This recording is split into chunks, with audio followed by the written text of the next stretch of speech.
नमस्कार दोस्तों, स्वागत है आप सबका आपके अपने YouTube चैनल उपाय टोटके में। दोस्तों, आज हम आपको शरद पूर्णिमा व्रत कथा सुनाने जा रहे हैं, जिसको सुनने से माता लक्ष्मी की कृपा प्राप्त होती है। तो चलिए शुरू करते हैं। पौराणिक कथा के अनुसार एक नगर में एक साहूकार की 2 पुत्रियां थीं। दोनों ही पूर्णिमा का व्रत रखती थी। बड़ी पुत्री व्रत पूरा करती थी, लेकिन छोटी पुत्री व्रत को हमेशा बीच में ही अधूरा छोड़ देती थी, जिसके कारण छोटी पुत्री को संतान प्राप्ति में दिक्कतों का सामना करना पड़ रहा था। उसकी संतान जन्म लेते ही मृत्यु को प्राप्त हो जाती थी। जब छोटी पुत्री ने पंडितों से इसका कारण पूछा तो उन्होंने बताया कि ऐसा तुम्हारे व्रत अधूरा छोड़ने के कारण हो रहा है।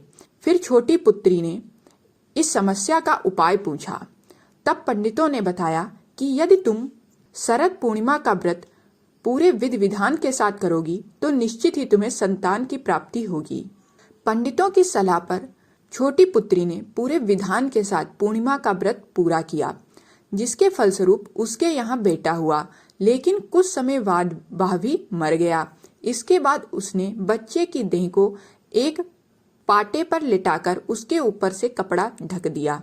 फिर वह अपनी बड़ी बहन को बुलाकर लाई और उसे उसी पाटे पर बिठाने लगी।